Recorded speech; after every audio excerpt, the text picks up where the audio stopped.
kind of a dirty window there. Need to clean this. But here we are, getting ready to rake.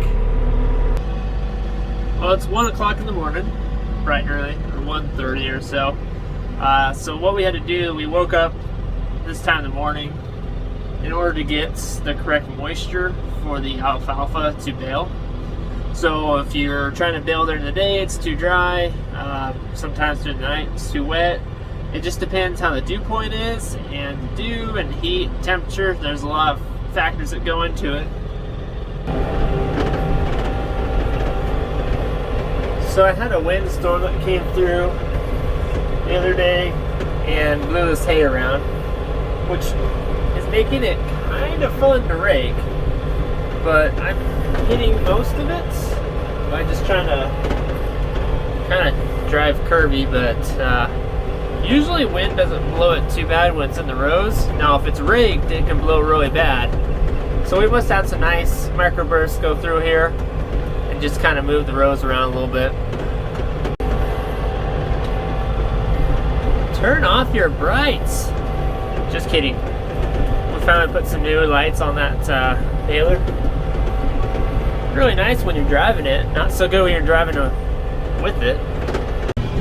Probably the worst thing about baling at night is you get really tired, and I'm not a coffee drinker anyways, but you don't want to drink coffee, you don't want to have an energy drink, because I'm probably going to be done about 4:30, 5 o'clock in the morning.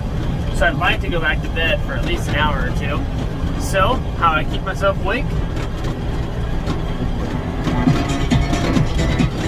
Jam out to music.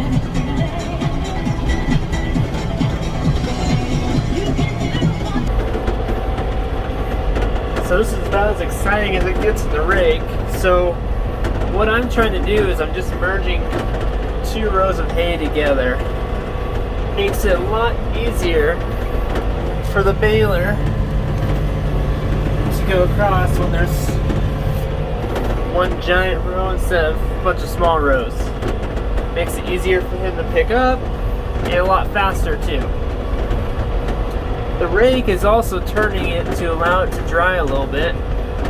So you turn it and you flip that underside, which is a little wetter than the top, and it allows that hay to kind of dry just slightly before the baler hits it. Now, if it's really wet, sometimes we have to flip it and let it dry for a good hour or so, or even a day, just depending, before we bale it.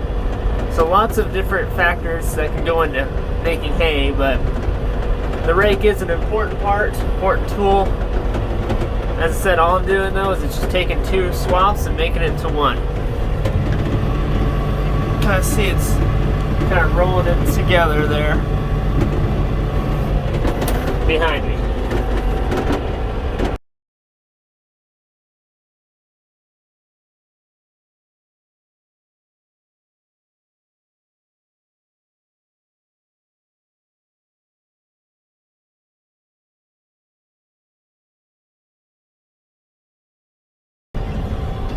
So I keep adjusting the temperature because I can't decide if it's too hot or too cold. It's really humid.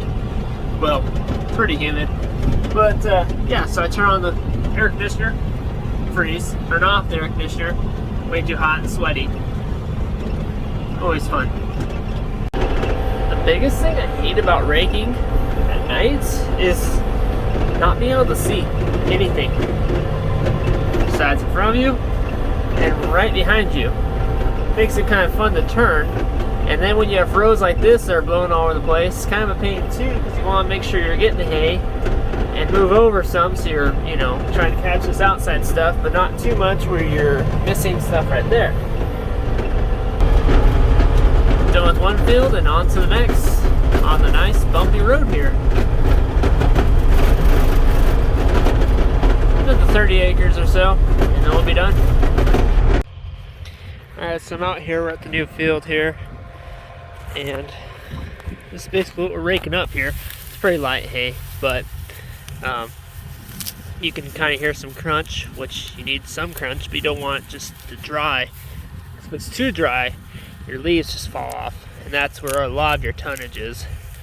I feel like I should be telling those stories We're right next to a cornfield. It's 3 o'clock in the morning. Full moon out tonight. Man, all kinds of crazy stuff could be going on. Woo! Late nights on the farm. Always fun. Exciting stuff going on at 3 o'clock in the morning.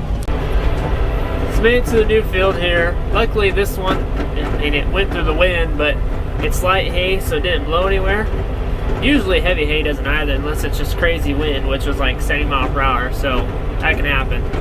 But this is on a pivot, so we're going in circles, which is kind of fun. Keeps you entertained at night.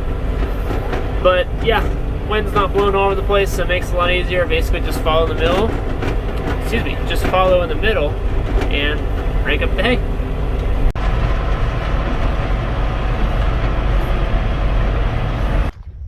Well, good morning everyone. It's about 9 o'clock this morning.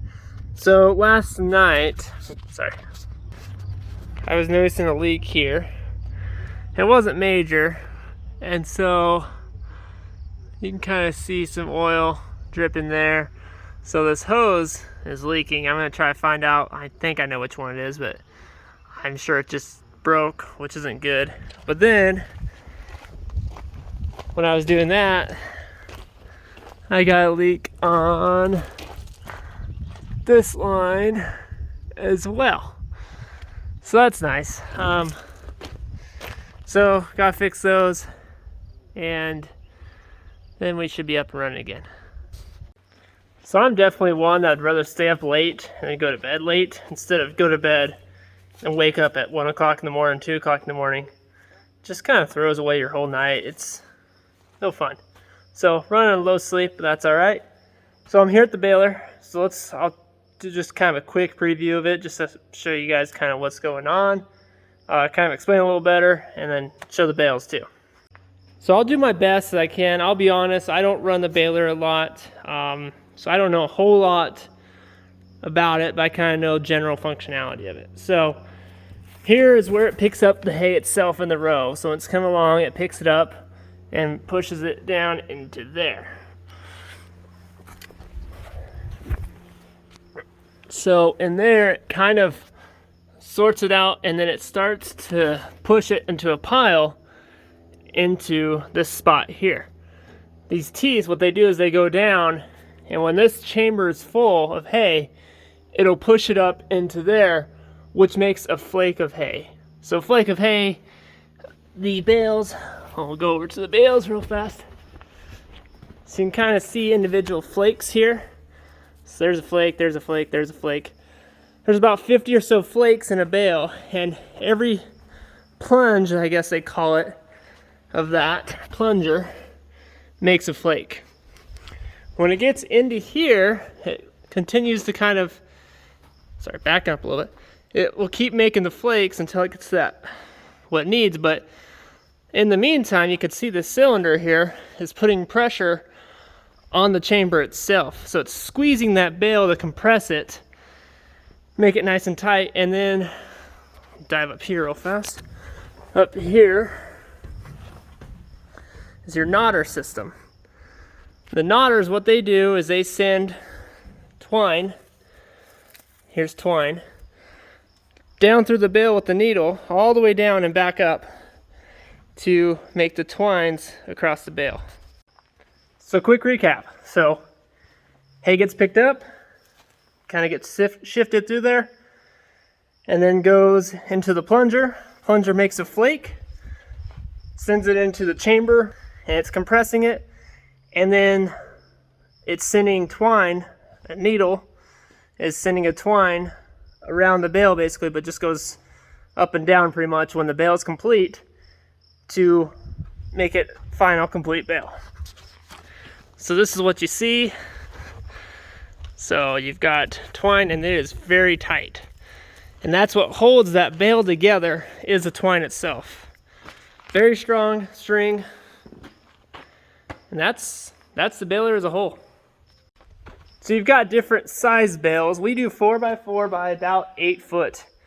And each one weighs anywhere from 1,600 pounds to 2,000 pounds. Usually about 1,800 average. We'll put some of it inside if it's good quality hay. So no weeds, nice and green, put upright. Otherwise, all that is hay that's still perfectly fine. It's just not going to be high-priced hay. So if it got rained on, if it has weeds, or if it wasn't really put up the best. So, in turn, that's baling hay. Yeah, appreciate you guys watching. Kind of a little different. Sorry for the night vision, but that's when we baled. So I wanted to show it kind of a different perspective. My camera is not the best for night vision, but it worked out. So hopefully you guys enjoyed, and thanks for watching. Don't forget to subscribe if you haven't already. Tell your friends, and we'll keep it going. Appreciate you guys. See ya.